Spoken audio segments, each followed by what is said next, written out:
Hi, you guys, Erin here. I am back with another moon update for you, and this is a big one. What I'm going to be talking about today is basically a new supermoon slash total solar eclipse taking place here on Monday, April 8th.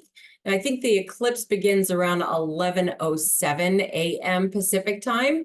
But really the new moon peaks at exactly 11:20 a.m. Pacific time. And this all takes place in the sign of Aries. Really wild stuff coming through here.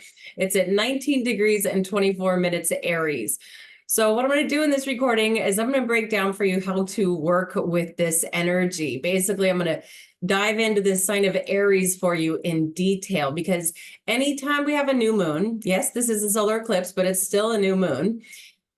Anytime we have a new moon, it's time to manifest new beginnings or growth that's related to the zodiac sign in which that new moon takes place. Okay, so this is in the sign of Aries. We want to manifest Aries growth into our life. Approximately 6 months from now, we will have a full moon in the sign of Aries, and that would be the peak of this growth cycle.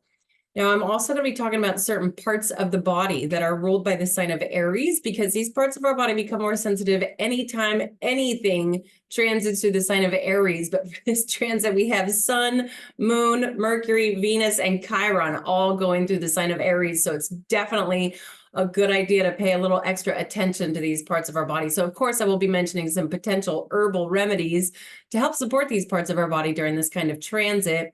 And I will also be talking about gemstones that resonate well with the sign of Aries. What I always like to do is pull out my journal, write down the growth that I want to experience. It's related to the zodiac sign the new moon takes place in.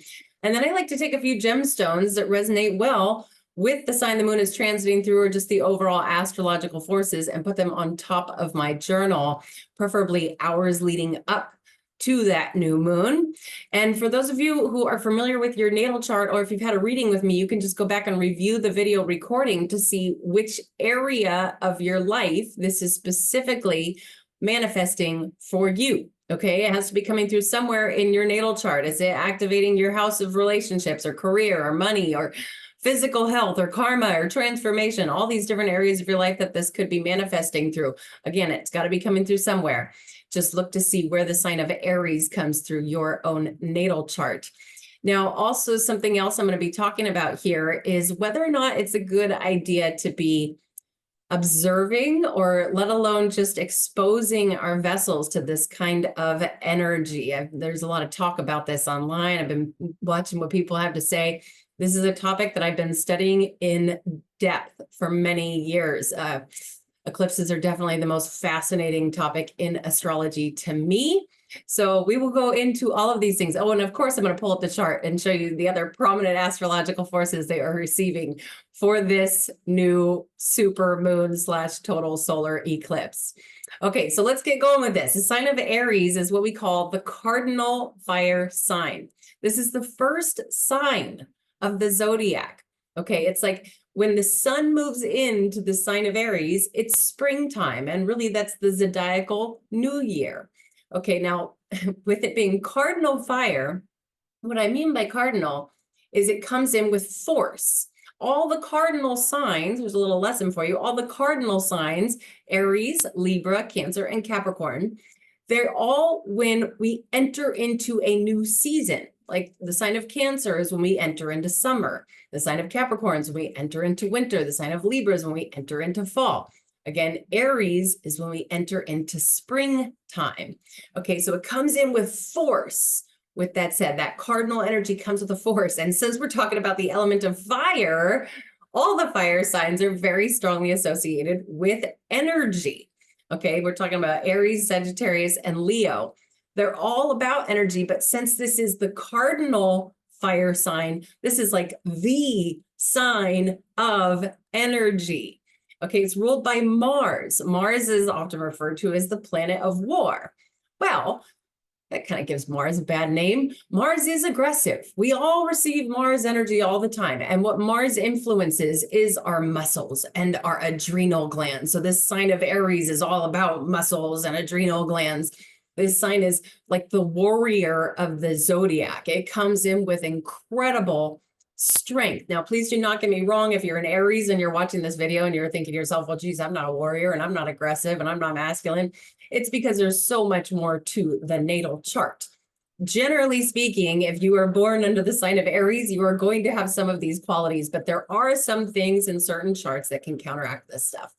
Okay, so there's that. Now, Aries is represented by the ram that will just ram whatever is in its way. Now, also the sign of Aries, the motto for the sign of Aries is I am. I mean, this is really definitely one of my favorite signs of the zodiac. It might be because my own Venus and South Node and Mercury in Aries. I'm very drawn to this energy, but it's strong. It says what I am. Okay. And that be thinking about that. How do you want to grow in these ways? I think we could all use a little more energy in our life, a little bit more of a warrior kind of energy. Maybe not all of us, but a lot of us could, use that I am strong kind of energy. This is a sign of courage. This is a sign of being a pioneer, self-starting. This is a sign that, I will say this, a lot of Aries will have a very strong tendency to overexert themselves. I'll just give you a little clue right now. Aries does rule the top of the head, the brain, and all sorts of things. Again, I'll go deeper into this later on in the recording, but a lot of Aries people will overexert themselves because the energy is flying out through the top of the head. They're like, I gotta go, I got something to do. Sign of Aries, you'll find a lot of Aries people, going to the gym a lot and working out a lot, or sometimes they'll be intrigued by things like muscle cars or monster truck shows, that sort of thing, because it has so much adrenaline and so much aggression that comes with it. But again, I'm going to repeat this because I don't want anybody to get me wrong. I know plenty of Aries people out there that are fairly calm people, but the inner being and this sign of Aries in and of itself, it is strong energy. It's the sign of self. So how do you want to grow in these ways? Okay. Again, I think all of us can come up with something. And again, if you're familiar with what area of your chart this manifests through, let's say it's coming through your house of career. If it's coming through your 10th house, then it would be about this house of career. Okay. The 10th house is a house of career. It would be about, I'm going to take action with my career or my public appearances, that type of thing. Okay. So, and also if I like to use the whole sign house system when it comes to these lunar transits, I completely understand other house systems, and I actually work with other house systems depending on what kind of astrology I'm working with. But so if you are using some kind of a house system such as Placidus, then you're going to want to see exactly where 19 degrees and 24 minutes Aries comes through your natal chart. Otherwise, if you're using the whole sign house system, you just need to see where the sign of Aries comes through your own natal chart. If you're using something like astro.com or, there's tons of websites we can do to calculate our own natal chart, there should be a preference setting in there where you can just change it to the whole sign house system.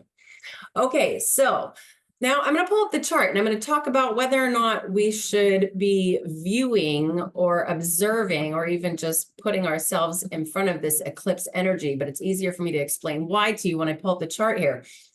So basically what we're looking at here is I work with geocentric Western astrology. So what we're looking at here is basically a snapshot of the tropical zodiac at the time of this eclipse. Now with geocentric, we put Earth right here in the middle of this thing. These little symbols up here, these are all the symbols for the planets and the celestial bodies. What I want to focus on is this right here where I'm moving my mouse is the sun, and this right here where I'm moving my mouse is the moon. Okay, now every single time we have a new moon, which is every single month, that's what happens. The sun and the moon meet in the exact same spot. We can see there at 19 degrees.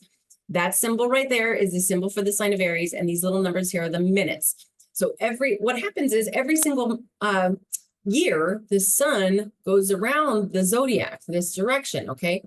But every single month, the moon goes around this, okay? So the moon goes much, much faster. So with that said, every single month, the moon catches up to the sun, and that's when we have a new moon. Now, what makes, anytime we have a solar eclipse, we have to be having a new moon. But what makes the solar eclipse different than the average new moon is it means that right next to the sun and the moon is going to be either this guy right here, which is called the North Node, or sometimes referred to as Rahu. There's other names for these guys. Down here is the South Node. You can see they're the exact same symbol. They kind of look like headphones. The North Node is like up-facing headphones. The South Node is more like down-facing South Node is headphones, okay? So, and they're always opposite each other. Now, and they're not planets at all. In fact, the word node is basically, it means knot in Latin. Okay, the K-N-O-T, not N-O-T, K-N, like it's a knot. That basically these knots or these nodes are what tie the moon's eclipse to Earth, basically. All right. Now, when we have, this is what we would call a North Node solar eclipse. Okay. The North Node is the one that's right next to the sun and the moon. Now, to give you a better understanding, these nodes, they are extremely powerful. In fact, in real ancient traditional astrology, they're said to be more powerful than the sun and the moon. They are also said to be enemies of the sun and the moon. And I'll explain to you why. I don't want to make the North and South Node sound bad, but they're just so aggressive, okay? The North Node is referred to as the dragon's head. The South Node is referred to as the dragon's tail. Now, the reason for that is there's some mythology behind this, where basically the way I'll give you the short version of the story. Lord Vishnu is going around passing out the potion for eternal life. It's called the Amarita. So, and it was only being passed out to certain gods who were supposed to have eternal life. Well, what happened was a dragon, in fact, in the original story, it was actually a demon, but over time it somehow got converted into a dragon. But this demon dragon came up and stole that potion for eternal life, stole the Amarita, and then drank some. Well, the sun and the moon caught this dragon, caught the demon, and then brought the demon back to Lord Vishnu and said, hey, we got the dragon who took our Amarita. However, the dragon already drank some of this potion for eternal life. Well, as punishment, Lord Vishnu cut off the dragon or the demon's head. Okay, it's drank the potion, so it still has eternal life, but now it's two separate entities. Okay, and that's considered enemies of the sun and the moon because the sun and the moon caught the dragon. You know, the dragon's probably a little upset that it got caught and then got his head cut off. And so with that said, here this is the North Node, the dragon's head, and breathing aggressive fire through the sign of Aries. And just as a little heads up here, the North Node will be going through the sign of Aries until January of 2025. And the South Node will be going through the sign of Libra until January of 2025, okay? And these guys, they go backwards. They're almost always in retrograde. They go backwards through the zodiac. They're the most fascinating topic to me to study in astrology, because they're also said to rule over the journey of our soul, as in like from lifetime to lifetime. The North Node, the dragon's head, that's where energy comes in, okay? The South Node, that's the drain point. That's where energy goes out. It's really a good idea to look to see in your natal chart if you have any planets or anything celestial in the sign of Aries or in the sign of Libra in your natal chart. Because if so, those things, there's either energy pouring in. If you've got something in the sign of Aries, there's either something pouring in to that planet, or if you've got it in Libra, there's something being drained out in that's, you know, in that sign of Libra. Let's say you've got your Mercury at 15 degrees Libra. Well, the South Node would be sitting right on top of your Mercury right now, draining out your mental function and your communication skills, as that is what Mercury rules. Okay, now, so with that said, it is not really recommended, especially if we really go and study real traditional ancient astrology, it is not ideal to be out there observing, or let alone just fully exposing our constitution, our vessel, to an eclipse, because you're basically putting yourself in the way of the enemies of the sun and the moon. And what happens is with this kind of an eclipse, what happens is, since it's the North Node, we've got the eclipse coming up. Okay, we're receiving sun's energy and moon's energy. And then all of a sudden the eclipse happens, and it's like that energy is shut off. Our connection to source is shut off momentarily during that eclipse. But then as soon as that eclipse is over, it's a massive surge of energy, because it's the North Node, okay, the dragon's head, and this is especially aggressive in the sign of Aries. So that is why, in fact, I'll just give you a little story about myself. I was told this story before that back in 2017, I was really starting to, wanting to research eclipses when we had the Great American Eclipse in August of 2017. And I thought by maybe exposing myself, I didn't observe it with my eyeballs or anything like that, but I was out in the forest and I was just outside letting the sun's energy come down on me. And the eclipse came. And for the rest of the day, I had horrible anxiety. And this is something I've mentioned plenty of times before. I'm not somebody who generally deals with anxiety. And please don't get me wrong. I worry. That's two different things. Worrying and anxiety are two very different things. I worry about everything, but I'm not somebody who deals with like nervousness or anxiety. But that day I couldn't believe it. I could not believe, I just did not feel right at all. And not only that, but I also know a few stories. I mean, I could go on and on, really. I know people who have actually created a serious injury with themselves by taking an herbal medicine, a tincture at the moment of an eclipse. Basically, the whole side of her body almost went paralyzed when she was exposing herself to the eclipse and taking this herbal medicine. Then I also know another story of somebody who I'm talking lives in optimal health. We're talking somebody who has a very, very high quality supplement sort of company and takes extremely good care of themselves. While they went out and observed the 2017 eclipse and was sick for like a month. So this is, just not, in my opinion, the best idea to be out there just totally exposing ourselves to eclipse. And in fact, a lot of older traditions, like the Hopi would go into caves for an eclipse. They would cover up their water. It's really not a good idea to be harvesting spring water or harvesting anything, let alone, say even like a lemon off of a tree during an eclipse. I mean, preferably either the day before the eclipse or the day afterwards if you really want that lemon off the tree. But overall, the Hopi would cover everything up. And not only that, but some of them would go outside and they would smash ceramic pots together and break the pots, just before an eclipse, with the intention that the pot would break rather than something in their body or in their environment or, in their family or something like that from breaking. They'd break the pot so nothing else would break because they knew an eclipse would create some sort of a breakage of sorts.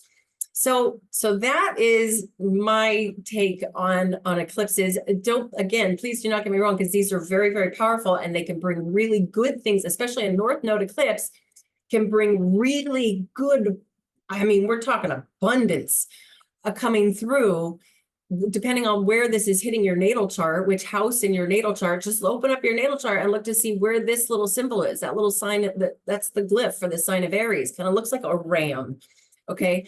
Also kind of looks like how Aries, the energy goes flying out through the top of the head. Look to see which little slice of pie, that's the houses where this is coming through in your life. And not only that, but do you have anything in your natal chart near 19 degrees Aries? It's it's going to be really strong for you guys who's got, say, something between 17 and 23 degrees Aries. And you could even use a bigger orb. You could even go, say, to like 15 or even 14 degrees Aries up to 24, 25 degrees Aries. If you have any planets, even midpoints in those degrees of the sign of Aries, this is extremely powerful energy for you. And it very well could be bringing something into your life. And something else I want to mention here is it usually doesn't happen on the day of an eclipse. It's usually, basically the way eclipses work is, a couple weeks ago, a week and a half ago, we had a lunar eclipse, okay? Well, that even 2 weeks before that lunar eclipse is when we enter into eclipse season. So it's like 2 weeks go by, then we have an eclipse. Then another 2 weeks go by and we have another eclipse. Usually the way it works is we're either gonna have a lunar or a solar eclipse, and 2 weeks later we'll have the opposite. If it was a lunar eclipse first, then we'll have a solar eclipse next. And then 2 weeks after that, the energy is still coming in. So it's like a very big window of time that this eclipse energy comes in for each and every one of us. I know a lot of people are dealing with a lot of stress, a lot of just something really intense going on in their life right now. That generally tends to happen during eclipse season. But it can also activate about 90 days after the eclipse or approximately 180 days after an eclipse. And that's all based on aspects in astrology.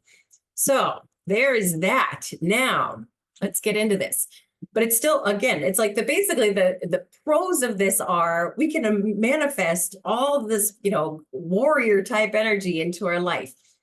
But it's also a good idea to keep ourselves safe and protected. I don't go outside, say an hour before an eclipse or up to an hour after an eclipse. And in fact, I did last year, just kind of briefly forgot about it.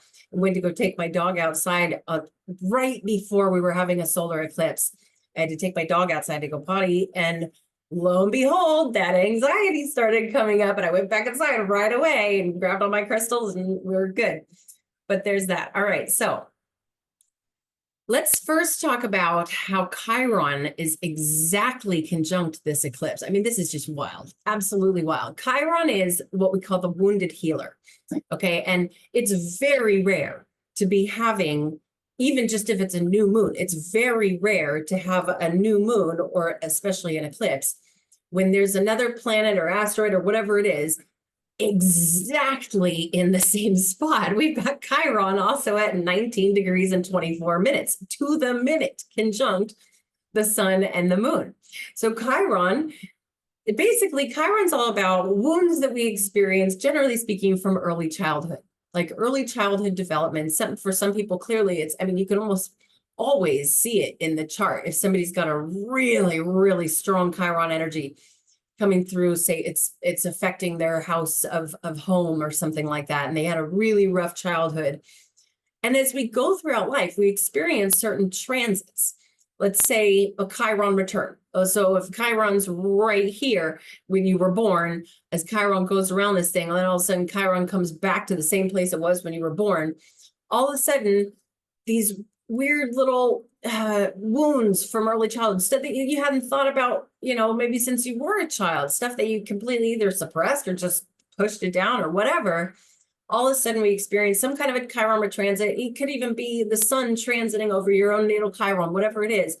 All of a sudden something comes up and brings up those wounds. Like, whoa, wait a minute, there's something here that is disturbing and it's not good for me and I need to heal it. When we heal those wounds, we tend to be able to become healers ourselves, whether if it's, for financial compensation or just to help out a friend. People who work on healing themselves then develop the ability to help others heal. And here's Chiron, that's all this Chiron influence, exactly conjunct this new moon solar eclipse. So that is absolutely wild. Not only that, but very close to Chiron, we've got Mercury here who's in retrograde for this eclipse. And not only that, but what's going to happen is, so here's Mercury, just hours, it'll probably be about 8 hours after this eclipse. The moon, like I said earlier, the moon moves much faster than anything else. The moon goes around the whole zodiac every single month. So about 8 hours after this new moon, maybe even sooner than that, the moon waxing, because when it's a new moon, it means the moon's going to start to get bigger. So the moon, and when she's waxing, getting bigger, she's really distributing a lot of energy, especially after an eclipse. So she's distributing this energy as she transits over Mercury in retrograde in Aries. So I'll break all this down for you, but just be realizing that this Mercury retrograde is we're going to receive even more of that energy than we would if the moon wasn't waxing and transiting over Mercury. So Mercury, again, mentioned earlier, Mercury rules over our mental function and our communication skills, okay? Amongst many other things. Mercury rules over our nervous system and all kinds of interesting things. For an example, if somebody's got a really, really debilitated Mercury in their natal chart, sometimes they don't really learn how to communicate very well until they're much older than the other children, or they don't write until later on in life, or sometimes it can be they have something wrong with their speech or something wrong with their nervous system if their Mercury is very, very debilitated. Well, Mercury in this chart is kind of debilitated, okay? And this is just in this chart. Now, if we think about that fiery energy of Aries, and this is, you know, like I said, Aries rules the top of the head, rules the brain. Okay, so we've got the influencer of our mental function going backwards in retrograde in the sign that rules over our brain. So this is just, you know, it's a really good idea to try and keep ourselves balanced and centered as possible with this kind of transit. I will be mentioning some, again, potential herbal remedies as I get through this thing. But that's really strong stuff. Again, especially if you've got something, any kind of planet, or even your rising sign or whatever, a near in between, let's say, again, like 17 to 25 degrees Aries. That's really, really strong stuff. Okay, now let's also mention Venus here. So Venus is also going through Aries, hallelujah for that, because Venus is the influencer of love, and she's kind of somewhat of an antidote for everything. She likes to soothe and soften things. Okay, she'll warm things up if they're too cold. She'll cool things down if they're too hot, sort of energy. Venus is like the influencer of everybody getting along and being harmonious. But she is going through the sign of Aries with all this other stuff. So she can bring a little bit of toning down to all this crazy strong energy. But at the same time, she's only a 4 degrees Aries. Like, she's a pretty darn good distance from the rest of these guys. Technically, in my opinion, it wouldn't even be considered conjunct. But Venus is at 4 degrees Aries. If you got anything near 4 degrees Aries in your chart, Venus is sitting on top of that thing. She might be bringing you a little influence of love or harmony or so on and so forth. Okay, now let's talk about the ruler of this eclipse. Okay, so as I mentioned earlier, Mars rules Aries. So Mars is a very important key player for this transit. Here's Mars right here going through the sign of Pisces, which personally I love. I love when people are born with Mars and Pisces, because Mars, again, Mars rules over our muscles. Mars is what makes us go take action, do what we got to do. And in the sign of Pisces, Pisces is the flowy, mystical energy. Pisces is the mutable, emotional water sign that's very feminine and flowy. And so Mars going through Pisces, he's like, oh, I can't be as aggressive as I want to be. But I notice when people are born with Mars and Pisces, they're almost like constantly dancing. They just got this incredible flow to them. It's like they're just dancing through life, unless it's being counteracted by something else in their chart. But I really do like Mars and Pisces people. But what's really trippy is that Mars is approaching Saturn. In fact, 2 days after this eclipse, I believe it's on April 10th, Mars and Saturn will go exactly conjunct. So Mars is creeping up on Saturn, which is, that's very, very strong. All right. Saturn is restrictive. Saturn, in fact, both Mars and Saturn are considered the malefics. Okay. And what I mean by that is they're the troublemakers. Saturn is actually Saturn brings cold, rigid energy that's about responsibilities and discipline. Okay. Not only that, but Saturn rules over our bones and the minerals in our body. But Saturn influences things that are like, a disease that is long lasting, like chronic disease. Saturn is the influencer of that sort of thing. Mars rules over things that are of more like you get an injury, like an instant injury, something, or a car crash or something. Mars can create problems with our constitution, but it's not something that's like this slow buildup. Mars is more like, bing, ouch, here's the injury. And so these guys are considered the malefics, but Mars also, again, rules our muscles and our adrenal glands.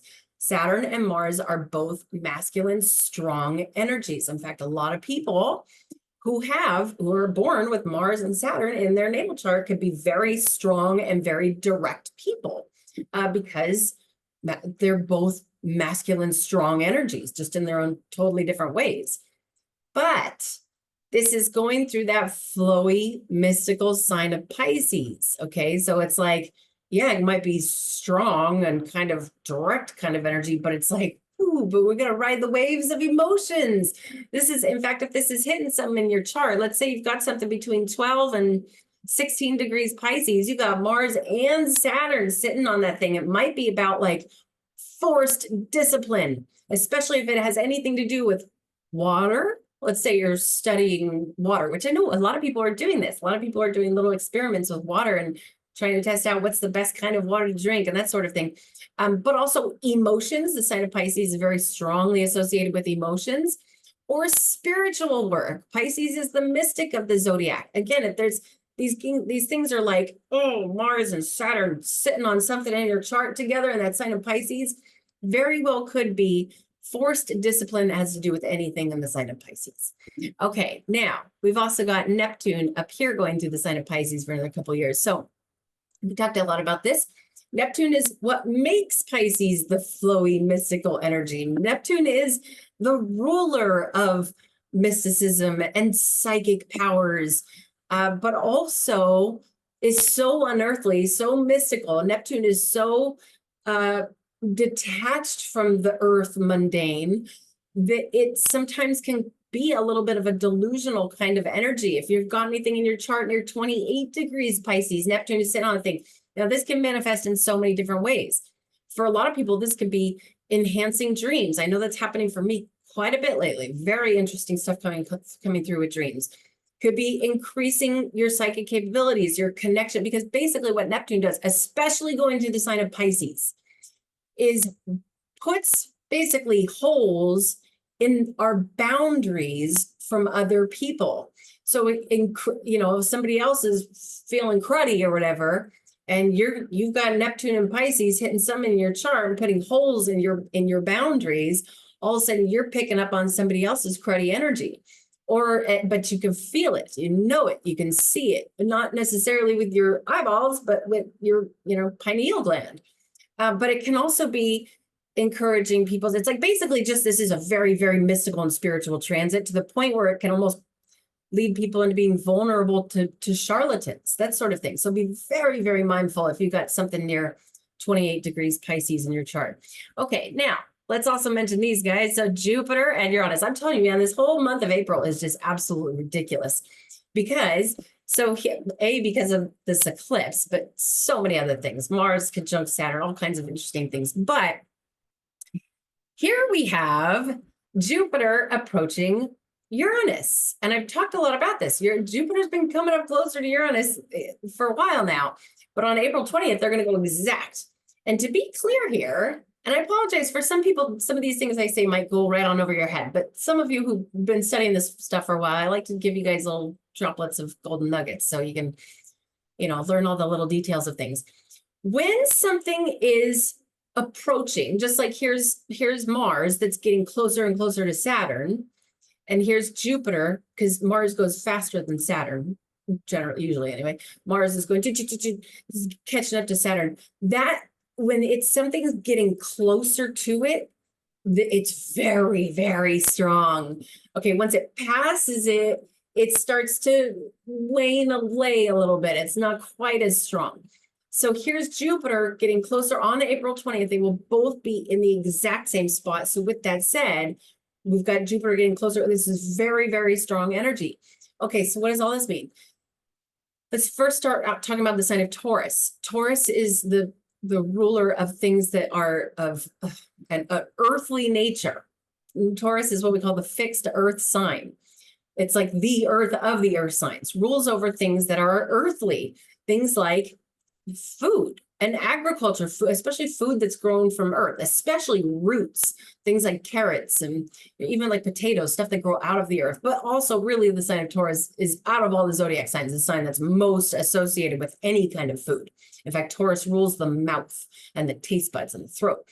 But also Taurus rules over things that are of financial, like your earning powers, things that have anything that has to do with finances and money and that sort of thing is very strongly associated with Taurus, but also things that we materially possess, because it's like basically we work hard. Somebody's got strong Taurus energy in their natal chart. They tend to be somebody who understands the value of working hard to be able to obtain financial abundance so that they can buy things and materially possess them and value that. Okay, so here we have Uranus going through Taurus, which will also be there for another couple of years. Uranus entered Taurus, I believe, 2018.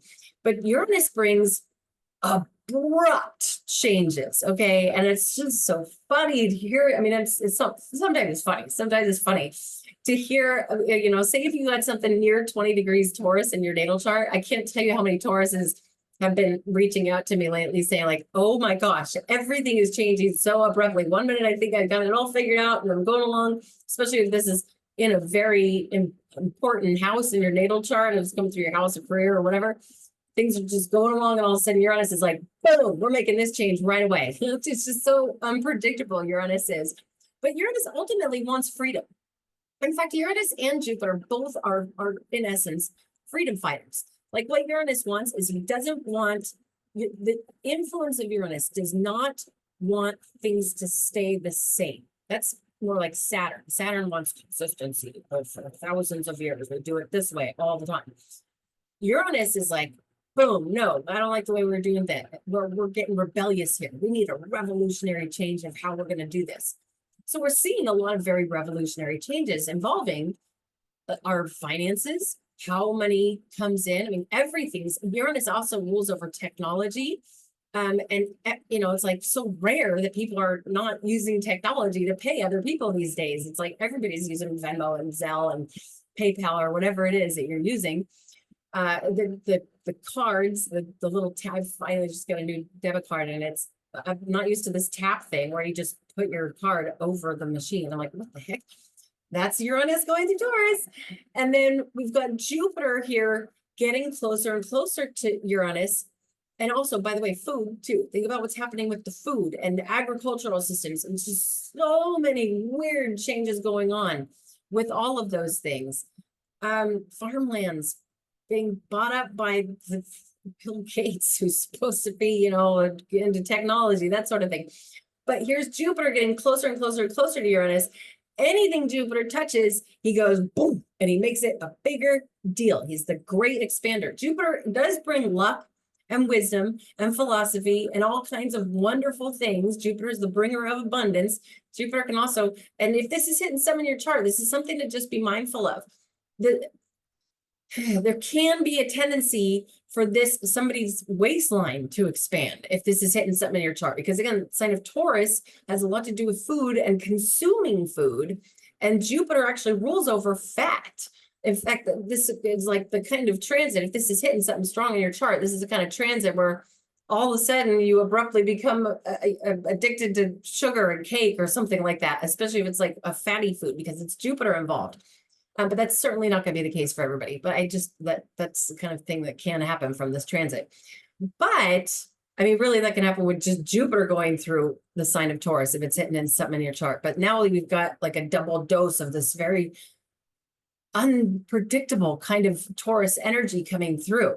And Uranus is very debilitated in the sign of Taurus because Taurus doesn't like change. Taurus is like, it's slow moving, it's patient, it's calm, it's the bull that doesn't want to budge. It's a very stubborn energy, if I'm being totally honest. But Uranus is like, you're not going to get to be stubborn now, because Uranus just throws those abrupt changes at us. So that's a big deal. This is a serious month. This April month is just absolutely wild.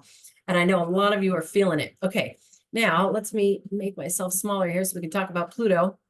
So here's Pluto, which we've talked a lot about, going through the sign of Aquarius. Pluto is almost at 2 degrees Aquarius. If you are an early Aquarius baby, then this is boom, this is coming in hot. But so Pluto brings powerful transformation. That's a job. Pluto destroys things, flushes them out, but to create a more powerful new beginning. Okay, that's what Pluto's job is. He's often referred to as the planet of power, but Pluto does not just go here handing out power to people. That's not how he works. At first we got to to go through a complete destruction to rebuild something that's more powerful. That's what Pluto does. Okay, now going through the sign of Aquarius, Aquarius is interestingly like the sign of humanity. It's the sign of humanitarianism. It's the sign of technology. It's the sign, as I mentioned, Uranus rules over technology. Well, Uranus rules Aquarius. So when we talk about Uranus energy kind of being unpredictable and rebellious and ruling over technology, we can apply that to the sign of Aquarius as well, because it's ruled by Uranus. Okay, so this could bring major changes. And okay, so Pluto's going through Aquarius all the way till 2044. So it's a 20-year transit. It's slow moving. It's not something that, it's not like Uranus where things happen very abruptly. It's much more of a slow, and I hate to say it, but sometimes like slow, painful, powerful transformation is what we get from Pluto.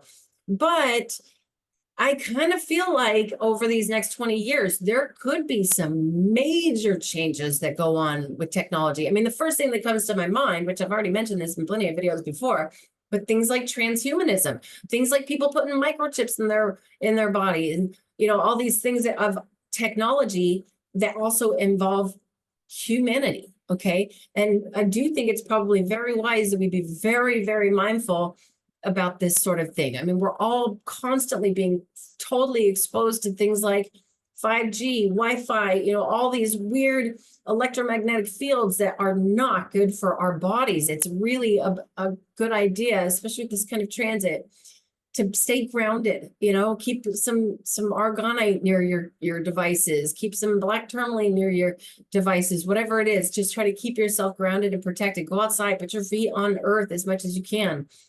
And to be totally clear, so your Pluto is now at almost 2 degrees Aquarius, but will retrograde back into the sign of Capricorn one more time this year. This will be the 3rd time Pluto is going to have to retrograde back into Capricorn, just the very tail end of Capricorn, but then we'll be moving back forward through this sign of Aquarius again for the next 20 years. So this is just absolutely, I mean, this is powerful stuff, no doubt about it. Okay, I think I'll leave that there. Let's talk about body parts. Okay, so the sign of Aries, again, rules the top of the head, including the brain, including the pineal gland. And to be very clear, the pineal gland is also said to be ruled by Pisces. But all of these things become more sensitive, more easily activated, more easily irritated with this kind of transit. And in fact, the sign of Taurus, again, rules this area of the body. So it's like kind of like our whole head and neck and throat, because Uranus being conjunct Jupiter in the sign of Taurus is also creating sensitivities in this area. I know a lot of people are having ear problems, teeth problems, sinus problems, and irritation problems. Going back to this Aries, all this Aries energy coming in, not to necessarily say that this is going to happen to you, whoever you are watching this, but be mindful of the people you are surrounding yourself with in the days around this eclipse. Because let's say they've got something really strong. Let's say they've got like Mars conjunct their sun in the sign of Aries or something like that. And it's coming through their 8th house, which would be very, very turbulent. Then all of a sudden, these people can deal with major hothead energy. We're talking like road rage. Again, Mars rules Aries. And Mars also rules over cars. This could be total road rage kind of energy coming through here. So just be really, really mindful of this stuff. But, and some people very well could, I know somebody who has been dealing with their pineal gland was just buzzing, who happens to be in Aries. Pineal gland was just buzzing. So, and that actually makes perfect sense considering all this Aries energy we're receiving. But for all this, to keep ourselves protected, personally, okay, the number one thing, really, it's like Aries herb, is yarrow. Okay, yarrow is really good. I mean, honestly, yarrow can keep us protected. It's kind of an ancient tradition that they would put yarrow like in a medicine bag and put it underneath their head when they go to sleep at night. And when I talk about this protection, it's obviously great to have protection when we're dealing with this kind of eclipse energy, especially in the sign of Aries, because Aries is kind of like the sign of accidents, because it's the sign that it's the warrior. It doesn't think about repercussions of injury. It's just like, I gotta go. I got things to do. It's like, picture when somebody's going off to war, like the warrior that's right in front that doesn't really give a crap if, any kind of injuries happen. And so Aries energy influences us to kind of have accidents. In fact, a lot of Aries children, like people, especially Aries sun or Aries rising, when they're children, they'll fall down and get some kind of an injury on their head. Okay, well, this kind of transit can really influence that sort of thing. So it's a good idea, like picturing everybody walking around with helmets. That'd be hilarious. But it is a good idea to keep this just overall protection. Okay, and Yarrow can provide protection, but also Yarrow can be good for equalizing the blood, which is great for this kind of transit. Again, when you think about the fact that that North Node being conjunct the sun and the moon, and during that eclipse, we're cut off from source, but then all of a sudden it passes, whoosh, like a crazy dose of energy coming through. So something to equalize the blood. In fact, the sign of Aries can also have a little bit of an influence on the blood. So yarrow is a great, herb. I don't necessarily know if you can get it at like just a regular grocery store, but you could probably find yarrow in a tea form in a lot of different health food stores, or order online or whatever. The other one I wanted to mention is borage. Borage is really good for courage. Not to say that Aries people need more courage. Sometimes we do, though. But if that's something that you're trying to, let's say you don't have any Aries in your natal chart or any fire in your natal chart, and you're not somebody who just naturally has a lot of courage to just go after it, sort of thing, borage can be really, really good for that. Borage can be really good for, let's see here. Borage, I'd say for the adrenal glands, can be really good for sort of like renewing or reviving adrenal glands, which could be, adrenal glands could definitely be affected for this kind of transit. Or just overall, if you've got, a lot of Aries energy in your natal chart, especially while the North Node is transiting through the sign of Aries all the way until January of next year. Okay, now the last one I was going to mention is wood betony. Wood betony can be really good for calming the nerves in the brain. Wood betony would probably be those are my top three. But another one I wanted to mention, because again, be thinking about this brain, and really, again, this is going on, that North Node is going through Aries all the way for like another, 9 months, 8 months. So taking care of our brain is a really good idea. In fact, if you think about it, so there's the North Node in the sign of Aries. Well, every single month, the moon transits over that North Node. And when she does, she distributes that aggressive Aries energy. So it's a good idea to keep our brain protected. So there's a supplement from Global Healing that I wish I had a bottle to show you guys, but it's I'll leave a link in the description below on where to buy this stuff. Excellent stuff it's mostly like turmeric extracts and ashwagandha extracts, but it's called Brain Health from Global Healing. And that is, if you're somebody who's concerned about brain activity, that sort of thing, that is definitely the #1 supplement that I would recommend. Okay, so now let's talk about gemstones. So Aries' dedicated zodiacal birthstone is diamond. So got grandma's diamonds on today. Not that I need to show anybody what diamonds look like, but I'm absolutely grateful for grandma's diamonds. Diamonds are extremely powerful stones. Okay, I'm talking extremely powerful. And what's interesting is that diamonds are actually under the rulership of Venus. So this is lovely because Venus is also transiting through the sign of Aries. But I think the correlation here is that diamonds are said to keep us youthful. And I'm getting really metaphysical here, but from my understanding, that if somebody's wearing a large diamond on their hand or wherever, it can actually, obviously on a very subtle experience here, but can slow down time and create more youthfulness, can help somebody stay younger. Okay, appearance wise and inner being wise. And what's interesting is like Venus, she's the ruler of beauty and youth and that sort of thing. But Aries is really the sign of youth. You'll find a lot of Aries, unless their sun is terribly aspected, a lot of Aries, their skin, like on their arms and their face and their neck, doesn't even wrinkle until they're like 75 years old. It's crazy. Aries is really like the sign of youth.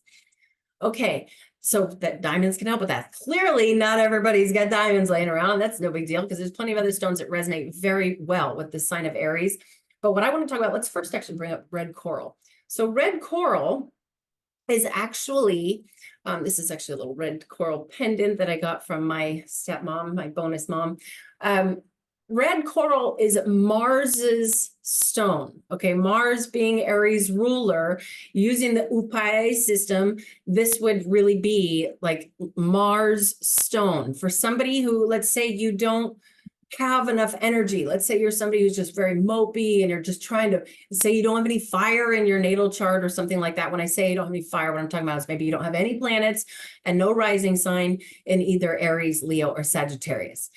You might want to think about incorporating a little red coral into your life. I don't necessarily think that red coral is the most ideal stone to be using for this kind of transit, unless you're really feeling like extremely low energy, because this is going to bring up that energy. It's really red coral. That's what it's for. In fact, even just the color red, that's what it's for. You sit yourself into a red room for a while, see what happens to your adrenal glands. Okay, the next one I was going to mention, let's go here. Let's talk about kyanite. So I put my kyanite pendant on because kyanite is extremely protective. All the other stones I'm going to show you are very protective stones. And kyanite is, this is black kyanite. I'll show you right now. This is black kyanite and this is blue kyanite. They're both beautiful and they're both extremely protective. But the reason why I want to, get whatever you got laying around, even honestly, if you got any dark black stones, those tend to be very grounding. Even if you don't have any black or darker stones, then even something that's like an earth tone or this blue, even lapis is blue. The reason why I'm bringing up this is, again, they're very, very protective stones, but this is such a red hot kind of energy coming in through this sign of Aries. And blue is more like a Saturn tone, a Saturnian tone, which, as I mentioned earlier, Saturn cools things down. Saturn is things are on fire, revved up, going with all this Aries energy, Mars, all this crazy stuff, super strong energy. All of a sudden, bringing in that blue tones it down a bit and is also, again, a very protective stone. Okay, now the next one I'm going to mention is hematite. So hematite is a fantastic stone for protection, but part of the reason I wanted to bring this one up is because it is said that if you're studying something of the nature that is, say, astrology, or especially if it includes any kind of like mathematics or science, that hematite is the best stone to be keeping near you for that kind of brain activity. And again, it's also very protective. And all the stones I mentioned here are all resonate very well with the sign of Aries, but you can always find a full extensive list of gemstones that resonate well with the sign the moon is transiting through in the description below, as long as you are seeing this on YouTube. Okay, I think I covered everything. If you would like to schedule an astrology reading, please do visit erinwageastrology.com. You can schedule straight through my website. I do hope to hear from some of you. And until next time, namaste to all of you.